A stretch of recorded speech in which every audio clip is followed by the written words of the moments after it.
नमस्कार। प्रोफेसर पुनियानी आज कई हफ्तों बाद हमारे साथ हैं। बीच में एक लंबा गैप हो गया और जब कई हफ्तों बाद हमारे साथ हैं तो हमने कहा कई सारे मुद्दों पे बात कर लें। महाराष्ट्र जहां से पुनियानी साहब आते हैं वहां अलग अलग अस्पतालों में लगातार मरीजों की मौत हो रही है और बेहद शर्मनाक बात यह है कि ये मौत दवाइयों की कमी से हो रही है। शिंदे सरकार कहीं का ईंट कहीं का रोड़ा स्टाइल में सरकार तो बन गई है, थोड़े टूट के वहां से आए, थोड़े टूट के यहां से आए और भाजपा ने उनको सहारा दे दिया, तो सरकार तो बन गई है, लेकिन सरकार चल इस तरह से रही है कि कभी नांदेड़ से, कभी नागपुर से और कई अलग अलग हॉस्पिटल से यह खबर आ रही है कि लगातार लोग मर रहे हैं वहां पर क्योंकि दवाइयां नहीं है। 2 अक्टूबर अभी बीता और 2 अक्टूबर की कंडीशन यह थी कि गांधी जयंती थी, लेकिन गोडसे को ट्रेंड कराया गया। यह हर साल का तमाशा बन गया है। आरएसएस से जुड़े हुए लोग, और चलिए आरएसएस एक संगठन के रूप में तो यह काम नहीं करता है, लेकिन ऐसे लोग जो आमतौर पर आरएसएस का समर्थन करते हैं उनको हम देखते हैं लगातार गोडसे को ट्रेंड करते हुए। और मजेदार बात यह है कि गोडसे की याद सिर्फ 2 अक्टूबर को आती है, 30 जनवरी को आती है, बाकी दिन वो लोग भूल जाते हैं। इन सब के बीच जातिगत जनगणना के आंकड़े आए तो तहलका मच गया। तहलका इस कदर मचा कि प्रधानमंत्री बयान देने लगे कि देश के संसाधनों पर सबसे बड़ा हक गरीबों का है, जैसे कि गरीबों को अधिकार देने से कोई उनको रोक रहा है। राहुल गांधी खड़े होकर समर्थन कर रहे हैं उसका, नीतीश कुमार, तेजस्वी और ऐसे लोग समर्थन कर रहे हैं, इंडिया गठबंधन समर्थन कर रहा है, यहां तक कि एनडीए की अनुप्रिया पटेल भी अब खुल के उसके समर्थन में आ गई हैं और नरेंद्र मोदी थोड़ा घबराए हुए लग रहे हैं जातिगत जनगणना के पूरे मामले को लेकर। और इन सब के बीच 2024 का चुनाव हमारे सर पे है, जिसके लिए एक अजीब सी बेचैनी देखी जा सकती है सत्ता पक्ष के भीतर। जिस तरह से पत्रकारों के ऊपर दबिश हुई, जिस तरह से प्रवीर पुरकायस्थ को गिरफ्तार किया गया, जिस तरह से अगले ही दिन संजय सिंह के यहां छापा डाला गया और जिस तरह के बयान आ रहे हैं, ऐसा लगता है कि 2024 के चुनाव को लेकर भाजपा थोड़ा घबराई हुई है। तो आज प्रोफेसर पुनियानी से टॉक्स विद रशनल पुनियानी के इस एपिसोड में इन सारे इश्यूज पर हम बात करेंगे। रुकिएगा और पूरा वीडियो आराम से देखिएगा।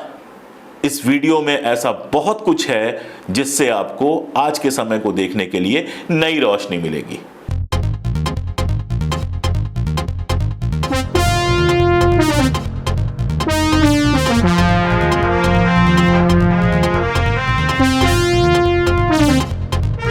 नमस्कार सर, आज कई सारे मुद्दों पर आपसे बात करने का मन है, लेकिन सबसे पहले महाराष्ट्र में जो कुछ हो रहा है उस पर आपसे मैं सवाल पूछना चाहता हूं।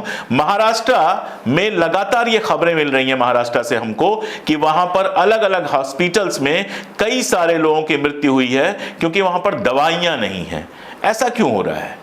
देखिए, पहले तो ये बात बिल्कुल स्पष्ट है कि यहाँ जो मेडिकल सुविधाएं हैं, उनका ज़्यादा से ज़्यादा प्राइवेटाइजेशन किया जा रहा है और ये प्राइवेटाइजेशन के कारण जो सरकारी सुविधाएं हैं, उन पे दुर्लक्ष्य बहुत है। एक तो इसका बजट बहुत काटा जा रहा है और वैसे जो इनकॉम्पिटेंस है, वो तो हर जगह दिखता ही है आपको। जैसे महाराष्ट्र की बात की जाए, तो पहले मैं जब विद्यार्थी था और जब मैंने मेडिकल कॉलेज में 2 साल काम किया, 3 एक्चुअली 4 साल काम किया, तो उस समय नागपुर के मेडिकल कॉलेज को उस क्षेत्र का सबसे बेहतरीन अस्पताल माना जाता था। जब लोग लोग प्राइवेट में नहीं जाते थे, लोग मेडिकल कॉलेज में प्रेफ़र करके आते थे कि यहाँ की वैद्यकीय सुविधाएँ सर्वोत्तम हैं, यहाँ के डॉक्टर बहुत अच्छे हैं, क्योंकि हमारे जो शिक्षक थे, उनका बहुत बड़ी ख्याति थी और वो बहुत जिस लगन से काम करते थे, वो एक अद्भुत लगन थी। और उसी समय मैं विद्यार्थी जीवन में भी जब मैं रेसिडेंटशिप कर रहा था, तो मैंने एक इसी प्रकार लेख लिखा कि ये मेडिकल सुविधाएँ जो हैं, ये सरकारी क्षेत्र में ही होना चाहिए और जो प्राइवेट क्षेत्र को बढ़ावा दिया जा रहा है, जो आ रहा है, उससे ये इस क्षेत्र में एक प्रकार की कमज़ोरी आ जाएगी। ज़्यादा डॉक्टर और ज़्यादा सुविधाएँ प्राइवेट क्षेत्र में जाएँगी और उसके सबसे बड़ा नुकसान जो होगा, वो आम लोगों को होगा, जो इतने महँगे अस्पताल अफ़ोर्ड नहीं कर सकते। उनके ऊपर ये प्रभाव पड़ेगा। ये मैंने अपने विद्यार्थी जीवन में लिखा था, क्योंकि इस समय एक शुरुआत हो रही थी, एक टेंडेंसी चल रही थी प्राइवेट अस्पतालों को प्रमोट करने की और प्राइवेट अस्पतालों का ऊपर आने की। पर फिर भी परिस्थिति काफ़ी सीमित थी और अभी पिछले 30 एक सालों में देश की तो बात मैं अभी नहीं करूँगा, पर महाराष्ट्र में भी देखा जा रहा है कि ज़्यादा जो बड़े-बड़े अस्पतालों, बड़े-बड़े प्राइवेट निजी अस्पताल आ गए हैं, उनमें ही ज़्यादा फ़ोकस है और लोग, क्योंकि सरकारी सुविधाओं को दुर्लक्ष्य किया गया है, कहीं ऑक्सीजन सिलेंडर नहीं होते हैं, कहीं अभी आप नांदेड़ में देखिए तो जो मूलभूत दवाइयाँ हैं वो दवाइयाँ उपलब्ध नहीं है। तो और कई पेशेंट्स का भी इंटरव्यू मैंने देखा, क्योंकि मैं आजकल तो मेडिकल पेशे से इतना जुड़ा हुआ नहीं हूँ, पर मैंने भी जो देखा इंटरव्यू कि लोग कह रहे हैं कि मरीज अस्पताल में जाता है और डॉक्टर दवाइयों की एक लंबी फेहरिस्त उनको थमा देते हैं। तो फिर वो पहले से ही गरीब हैं, ऊपर से पारिवारिक समस्याएँ और ऊपर से इतनी महँगी दवाओं को बाज़ार से लाना, ये भी एक बहुत बड़ा कारण रहा है। और तीसरी ये जो अभी सरकार है, ख़ास तौर से इसका लक्ष्य इन सुविधाओं की तरफ बहुत कम है। वैसे भी ये सरकार का ज़्यादा फ़ोकस वो विभाजनकारी मुद्दों पे रहता है।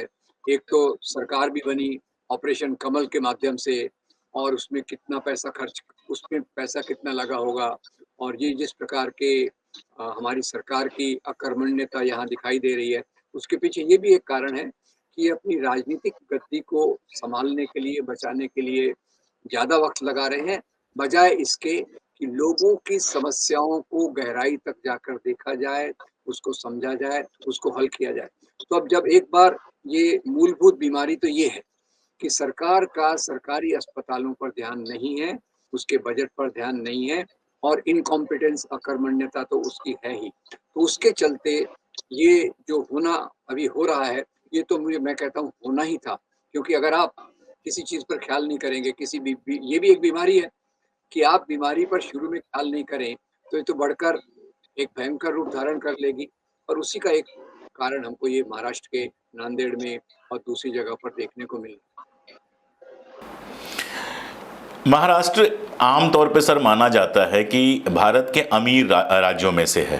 जैसे उत्तर प्रदेश, बिहार या राजस्थान या मध्य प्रदेश, इनको तो गरीब राज्य माना ही जाता है, जिन राज्य की सरकारों के पास इतना पैसा नहीं होता है कि अस्पतालों को और बाकी सारी जगहों को वो सुविधा दे सकें। हालांकि मैं खुद उत्तर प्रदेश से हूँ, और जैसा आपने कहा कि जब मैं स्टूडेंट था या बच्चा था तो उस समय गोरखपुर का जो मेडिकल कॉलेज था, उस मेडिकल कॉलेज को माना जाता था कि प्राइवेट सेक्टर से काम नहीं चलता है, मेडिकल कॉलेज लेके चलो, या BHU था वहाँ पर लेके जाने को। लेकिन वहाँ हमने देखा इंसेफ्लाइटिस के दौरान जिस तरह की घटनाएं हुई और बाकी सारा कुछ हुआ, और पूरे साल जो होता है वो हम देख पा रहे हैं। लेकिन महाराष्ट्र तो सर एक पैसे वाला स्टेट है, अमीर स्टेट है, वहां जो इस तरह का हो रहा है ये एक प्रोसेस का हिस्सा तो है, लेकिन इस समय की जो गवर्नमेंट है उसके नेग्लिजेंस का भी बड़ा हिस्सा नहीं है। मैं इसी बात को रेखांकित करना चाहूँगा कि अभी की जो गवर्नमेंट है, उसका इसमें बहुत बड़ा योगदान है। और जो हमारे मेडिकल में जो बजट होना चाहिए, वो बहुत इनसफिशिएंट है। यानी जितना चाहिए सरकारी क्षेत्र के लिए मेडिकल का बजट, वो उतना नहीं बढ़ रहा जितना बढ़ना चाहिए। और आपने बिल्कुल सही कहा कि महाराष्ट्र एक धनी स्टेट्स में आते आ रहा है। बॉम्बे की इंडस्ट्रीज इतनी हैं, यहाँ टैक्स कलेक्शन इतना होता है, और सरकार की प्राथमिकताएं अलग हैं। अब वो तो ज़्यादा प्राथमिकताएं धार्मिक अनुष्ठानों को दे रही हैं, धार्मिक चीज़ों के पीछे ज़्यादा पैसा लगा रही हैं, ये उनकी एक प्राथमिकता में आ गया है। और आप देखिए कि जिस प्रकार की ये भाजपा जहाँ भी सत्ता में रहती है, उसकी प्रायोरिटीज़ काफ़ी अलग रहती है। एक तरफ तो वो कॉर्पोरेट वर्ल्ड को बहुत मजबूत करने की बात करेगी, और दूसरी तरफ जो सरकारी क्षेत्र है, उसको कमज़ोर से कमज़ोर करने की कोशिश करती है। ये भाजपा की खासियत है, जहाँ भी ये सत्ता में रहती है। तो इसलिए मुझे कुछ बहुत बड़ा आश्चर्य नहीं हो रहा कि इस प्रकार की दुखद घटनाएँ हमारे महाराष्ट्र में, जो सबसे प्रगतिशील राष्ट्रों में विचारों में भी काफ़ी आगे रहा है, उद्योगों में भी आगे रहा है, शिक्षा में भी आगे रहा है, पर कुछ पिछले पिछले 10-12 साल से इसमें जो पतन हो रहा है, उसमें ये धर्म के नाम की राजनीति का एक बहुत बड़ा हाथ है, ऐसे मुझे लगता है। आपने धर्म के नाम पर राजनीति की बात की, तो अभी मैं आपका लेख पढ़ रहा था, आपने काफी विस्तार में लिखा, आज ट्विटर पे भी आपने शेयर किया है उसको। वही सवाल कि गांधी के जन्मदिन पे गोडसे अचानक याद आने लगते हैं। पूरे साल गोडसे भूला रहता है सर, यहाँ तक कि गोडसे का जन्मदिन भी नहीं मनाया जाता है। गोडसे की जहाँ जन्म हुआ था या जहाँ मृत्यु हुई थी वहाँ कोई स्मारक भी नहीं बनाया गया है। आरएसएस के लोगों से अगर मैं पूछूं तो शायद वहाँ कभी गए भी नहीं होंगे। लेकिन अचानक जो है गांधी जयंती पर एक तो स्वच्छता दिवस मनाने लगते हैं, तो गांधी के जो सारे आदर्श हैं, अहिंसा का, सांप्रदायिकता के विरोध का, जातिवाद के विरोध का, इन सब को किनारे करके सिर्फ और सिर्फ सफाई का प्रतीक बना दिया जाता है। झाड़ू लेके नौटंकियां शुरू जाती हैं, जिस तरह के वीडियो आए हैं सर, उनको देख के आश्चर्य नहीं होता है, अब तो दुख होता है। और दूसरी तरफ गोडसे अमर रहें। तो ये जो तमाशा है आप कई सालों से देख रहे हैं, सोशल मीडिया तो अब आया है, आप लोग तब से देख रहे हैं जब सोशल मीडिया नहीं था। इस तमाशे का पूरा मतलब क्या है, आपने लेख में बहुत विस्तार से समझाया, मैं चाहता हूं हमारे दर्शकों से भी इस बात को शेयर करें आप। जी देखिए, पहले तो मैं ये बताना चाहूँगा कि गांधी जयंती 2 अक्टूबर को हम मनाते हैं और 30 जनवरी उनकी शहादत के दिवस को उतना ज़्यादा नहीं मनाते हैं। ये पहले बात ख़्याल कीजिए, क्योंकि 30 जनवरी को अगर आप ज़्यादा उत्साह से मनाएँ, तो बराबर सामने बात आएगी कि हत्या किसने की, क्यों की, वगैरह-वगैरह, एक बात। दूसरा, अभी जो शिक्षा की हमारी किताबें सरकारी आ रही हैं, उसमें गांधी जी की हत्या के बारे में जो नाथूराम गोडसे ने की, उसका उल्लेख हटाया जा रहा है। और मैं आपको मज़ेदार बात बताता हूँ कि ये मज़ाक भी है या हमारे तुक की सीमा होना चाहिए। कई किताबों में तो उसके बारे में इतना अनाप-शनाप, उलट तरीके से लिखा जाता है, जिसकी कोई सीमा नहीं। मैं अभी तो ख़ैर अभी आज इस साल बात कर रहे हैं 2023 में, 2021 में मैंने यही लेख लिखा था कि उस समय भी मैंने नोट किया था कि गांधी जयंती के अवसर पर गोडसे का ट्विटर स्टॉर्म चल रहा है। तो उसका कारण क्या है? उसका कारण एक बड़ा स्पष्ट कारण है कि गोडसे को शुरुआत में तो ख़ैर ये लोग इतना प्रोजेक्ट नहीं करते थे, पर धीरे-धीरे जैसे हिंदू धर्म के नाम की राजनीति ज़्यादा आक्रामक हो रही है, मज़बूत हो रही है, ज़्यादा जड़ें बना रही है, तो वो गोडसे के बारे में शर्मिंदगी छोड़ रहे हैं और उसको अपना बैज ऑफ ऑनर के रूप में प्रस्तुत कर रहे हैं कि हमारा एक बड़ा उपलब्धि थी। और ये संगठन ऐसा है जो एक साथ 2 भाषाओं में बात कर सकता है।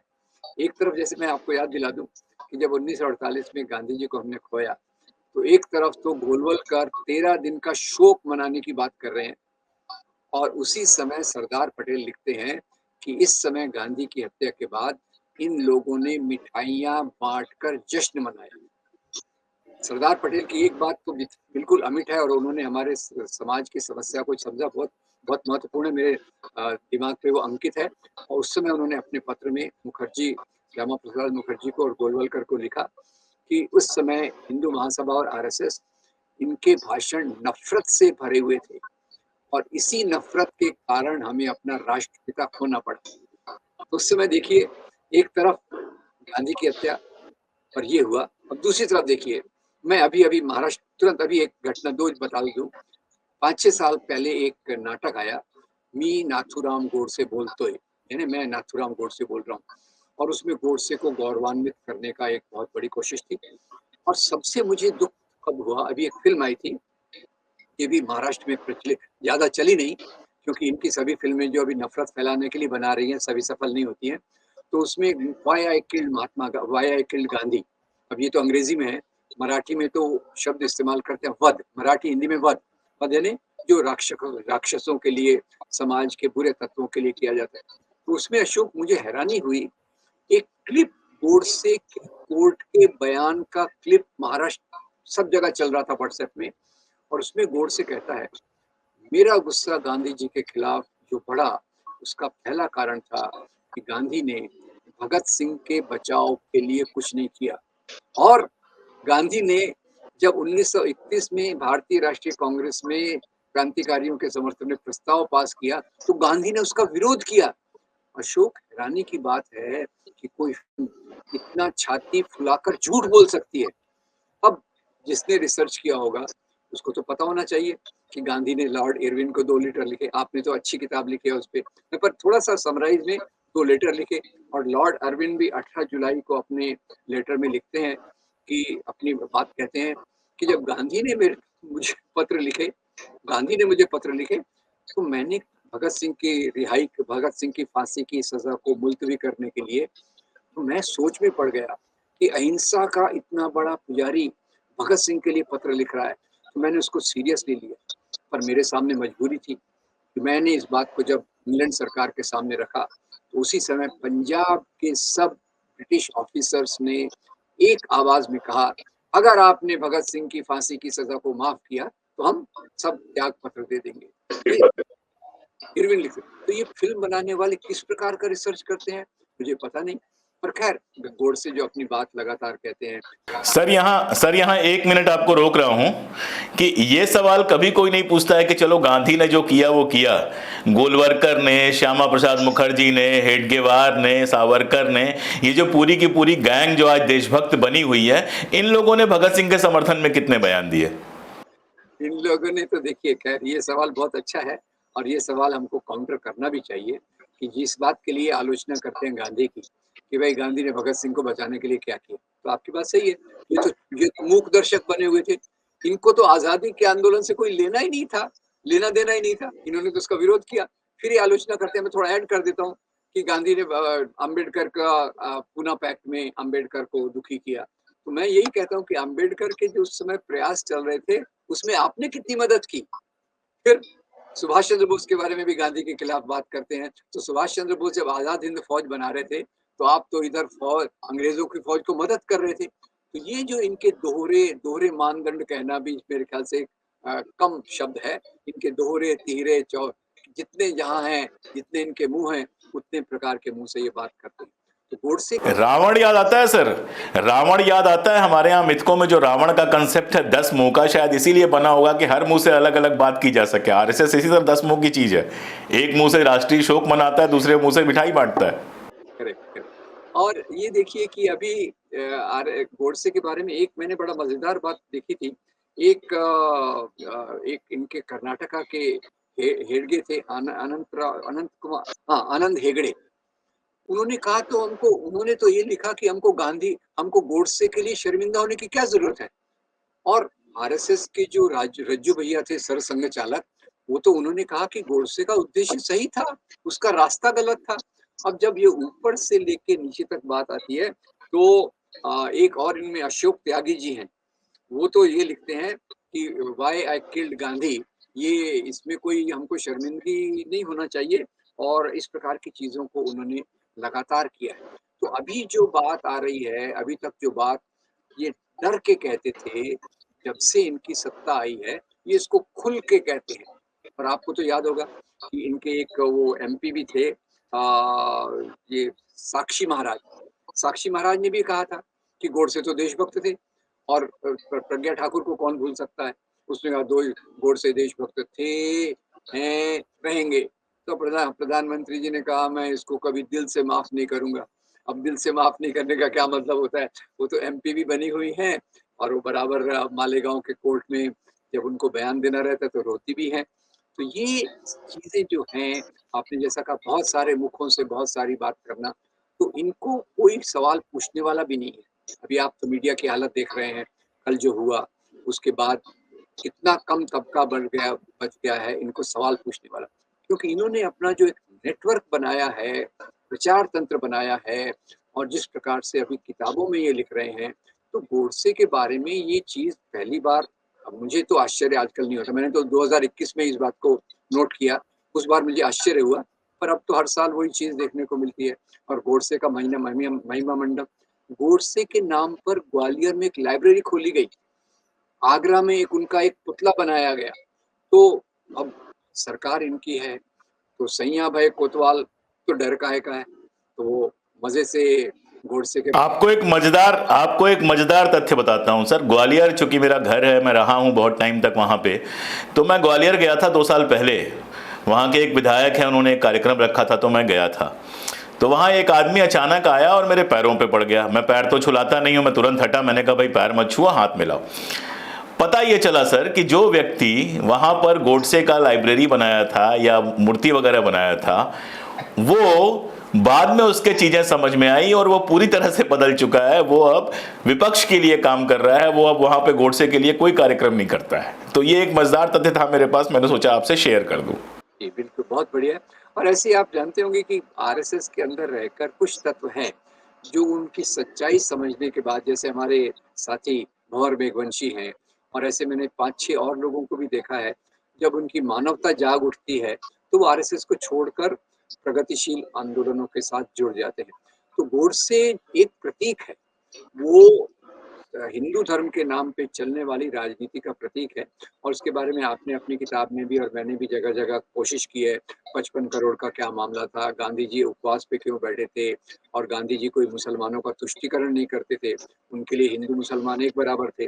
जब वो नोआखाली में जा रहे थे, तो वहाँ तो ज़्यादा हिंदुओं पे अत्याचार हो रहे थे, वहाँ भी वो खड़े रहे।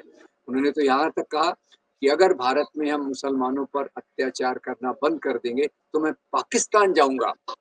और पाकिस्तान इसके लिए जाऊँगा कि वहाँ हिंदू और सिखों पर होने वाले अत्याचारों के खिलाफ सीना खोलकर मैं अपनी बात रखूँगा।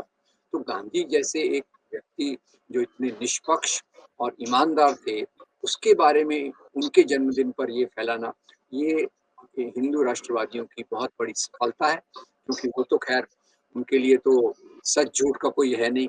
साम, दाम, दंड भेद, झूठ बोलो, अपना काम निकालो, ये उनकी राजनीति का हिस्सा है। पर सच्चाई से हम देखें तो आज दुख की भी बात है और एक चेतावनी की भी बात है कि क्या हम गांधी के मूल्यों को लोगों तक पहुंचा सकते हैं। अशोक, असली बात तो ये है कि गांधी के मूल्यों को अगर हम आज पीछे मुड़कर देखें तो सबसे बड़ी ये समस्या है कि ट्विटर ट्रेंड गोडसे का चला है। ये एक आइसबर्ग का टिप है, हिम नदी का ऊपरी दिखने वाला भाग है। इसके नीचे जो पूरा नफ़रत फैलाई गई है, जिसके बारे में सरदार पटेल ने हमको वार्निंग दी थी, वो नफ़रत से मुकाबला करना मेरे ख्याल से आज इस मौके पर हमको इसको याद करना चाहिए कि गोडसे को आलोचना करके कोई फ़ायदा नहीं है। पूरा ये जो राष्ट्रवाद की समझ है, जो एक राजनीति को केवल संकीर्ण कर देती है, धर्म में संकीर्णता ला देती है, एक-एक मुद्दे को उठा के कभी सनातन के नाम पे तो कभी इसके नाम पे वो जो करती है, उसका उद्देश्य यही है कि आप रोटी, कपड़ा, मकान और अपने अधिकारों को भूलकर इन मुद्दों में समाज को उलझाए रखो, ताकि एक तरफ कॉर्पोरेट बढ़े, एक तरफ जो हमारे पुराने मनुस्मृति के मूल्यों को मजबूत किया जाए और तीसरी तरफ भारतीय संविधान को बाईपास किया जाए। ये उनके पूरे एक एजेंडा के खिलाफ मेरे ख्याल से हम सब लोगों को एक योजनाबद्ध तरीके से प्रचार का काम करने की बहुत ज़रूरी है। अब मैं देखता हूँ कि प्रचार के काम में हम कितने कम पड़ते हैं। अब आपके जैसे भी चैनल्स हैं और भी बहुत अच्छे-अच्छे चैनल्स हैं, पर फिर भी हमारी पहुँच उतनी नहीं है, जितनी शाखाओं की है, शिशु मंदिरों की है और उनके जो व्हाट्सएप ग्रुप्स की है। हाँ, हमको काम करने की सख्त ज़रूरत है, ऐसे मुझे बहुत महसूस होता है। ये ठीक बात है सर, लेकिन बहुत सारे नए लोग भी आ रहे हैं लगातार। मैं तो कहूँगा कि 2014 के पहले गांधी को जिस तरह से भुला दिया गया था, इन सारी चीज़ों ने युवाओं के भीतर गांधी का एक नया क्रेज़ पैदा किया है। और मैं तो देखता रहता हूँ सोशल मीडिया में भी और बाकी अलग अलग जगहों पे बुलाया जाता है। अभी आपसे बात करने से पहले एक कॉलेज से मुझे न्योता आया है गांधी पर बोलने के लिए। तो युवाओं में भी गांधी को लेकर एक नया क्रेज़ बढ़ा है, जैसे जैसे ये गोडसे की बात कर रहे हैं। एक इस पूरे बातचीत के आखिरी हिस्से में आता हूँ सर कि जातिगत जनगणना के रिजल्ट आए बिहार से, और ऐसा लगता है कि जातिगत जनगणना का रिजल्ट आने के बाद मोदी जी बौखला गए हैं, कुछ भी बयान दे रहे हैं। पहले कहा उन्होंने कि गरीबों का पहला हक है, फिर कहा कि हिंदू 85% है, उनका पहला हक है। अब वो ये भूल गए कि 10 साल से उनके पास ये चांस था कि गरीबों को उनका हक देते। वो ये भूल गए कि हिंदू अगर 85% हैं तो संपत्ति में उनका हिस्सा शायद 90% होगा, अगर कोई निकाले तो मुसलमानों की तुलना में उनका संपत्ति में हिस्सा ज़्यादा होगा, और बहुत ज़्यादा होगा, अपनी जनसंख्या के अनुपात से भी ज़्यादा होगा। ये सारा कुछ वो भूल गए। वो भूल गए कि कर्जा माफ़ी वो अडानी की तो करते हैं, किसानों की कर्जा माफ़ी से पीछे हट जाते हैं। और उसके बाद पत्रकारों की कल दबिश हो गई, प्रवीर को गिरफ्तार कर लिया, प्रवीर पुरकायस्थ को गिरफ्तार कर लिया, इधर आज संजय सिंह के यहाँ रेड पड़ गई। तो ये जातिगत जनगणना को लेकर इतना बौखलाए क्यों हैं? देखिए, मुख्य रूप से अगर आप इसकी शुरुआत देखें, तो जब मंडल कमीशन आया, तो उसके बाद से इनकी बौखलाहट ने एक राजनीतिक स्वरूप ले लिया। क्योंकि इनका मुख्य मुद्दा था, ये वो एक संगठन को भी चलाते थे ना, यूथ फॉर इक्वालिटी। क्योंकि उनका मुख्य एजेंडा तो यही है कि समाज की ऊंच-नीच बनी रहे। और मंडल कमीशन की और जो आरक्षण की कोशिशें इस दिशा में ही काम है कि सदियों से यहाँ जो ऊंच-नीच चली आ रही है, उसको तोड़ने की कोशिश की जाए। और जातिगत जनगणना ने फिर से सिद्ध कर दिया है कि जो पिछड़ी जातियाँ हैं, दलित हैं, आदिवासी हैं, उनकी संख्या के अनुपात में उनको जो सुविधाएँ मिलती हैं, वो एकदम उनमें कोई मैचिंग नहीं है, बहुत इनसफिशिएंट है, बहुत कम है। अब मोदी जी को करना क्या है, एक तरफ तो आपने ख्याल किया होगा, उन्होंने एक बार अभी अभी ये भी बयान दिया बौखलाहट में कि मैं ओबीसी हूँ, इसलिए इंडिया का गठबंधन मेरे खिलाफ लड़ रहा है। अब मजे की बात देखिए, अब Modi ji OBC by chance जन्म से हैं, पर उनकी कौन सी नीतियों में ओबीसी का समर्थन आता है? नीतियों में तो पूरी तौर से ये आता है कि ओबीसी हो, दलित हो, आदिवासी हो और महिलाएं हो, उनके अधिकारों को कैसे दुय्यम दर्जे पे रखा जाए। तो बौखलाहट में अलग अलग चीजें देते हैं कि उनको जनगणना करानी नहीं है। जनगणना करानी होती तो 2021 का साल था, लगातार इसके बारे में, क्योंकि आखिर में सच्चाई अगर हमारे सामने है तो हम समाज की समस्याओं का निदान कर सकते हैं। पर अगर आप समाज की समस्याओं का निदान नहीं करना चाहते तो आप पहले तो कहते हैं भाई सच्चाई को आने मत दो, ढका रहने दो, जो मामला है उसको वही करने दो। तो इसलिए पहले तो वो जातिगत जनगणना के खिलाफ है।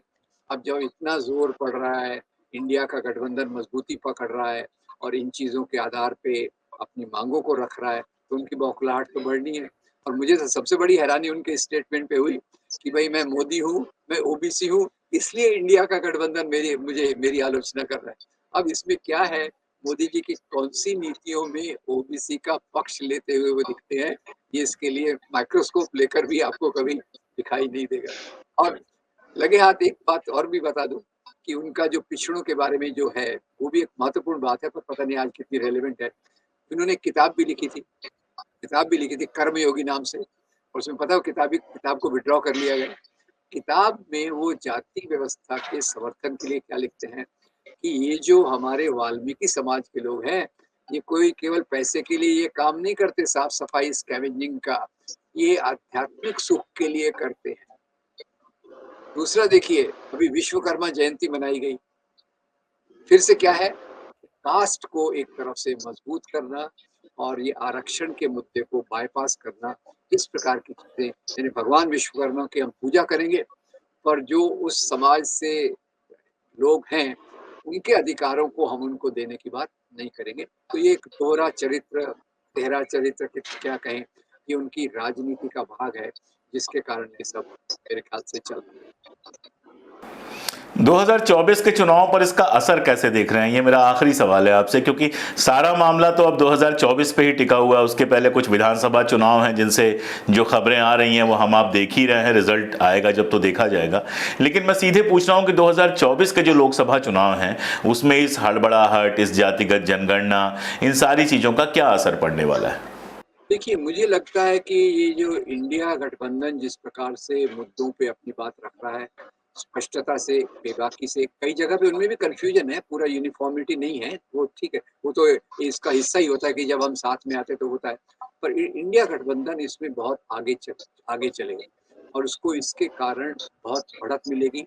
और खास तौर से सरकार जिस प्रकार से ऐसी चीजों का विरोध कर रही है, उसका निश्चित रूप से लाभ इंडिया गठबंधन को होगा, ऐसा मेरी उम्मीद है, क्योंकि इंडिया गठबंधन इसमें सही तरीके से, निष्पक्ष रूप से समाज के प्रतिबिंब के रूप में काम करने की कोशिश करता है। और इंडिया गठबंधन उस प्रकार के भटकाव में नहीं जा रहा जिस प्रकार का भटकाव ये धर्म के नाम पे चलने वाला राष्ट्रवाद करता है। तो मुझे तो इंडिया गठबंधन से बहुत उम्मीद है, और मुझे लगता है क्योंकि ये जिस प्रकार से अभी तक इन्होंने मुद्दों पे अपनी राय रखी है और बेबाकी से रखी है, बहुत स्पष्टता से रखी है, उसके आधार पे मुझे इंडिया गठबंधन में 2024 के चुनाव में बहुत उम्मीद दिखाई देती है। तो आज हम लोगों ने किसी एक विषय पर केंद्रित रहने की जगह एक बड़े फ्रेमवर्क में देश के अंदर चल रहे तमाम मुद्दों पर बातचीत करने की कोशिश की प्रोफेसर पुनियानी से। कारण यह भी है कि ये सारे मुद्दे एक दूसरे से जुड़े हुए हैं।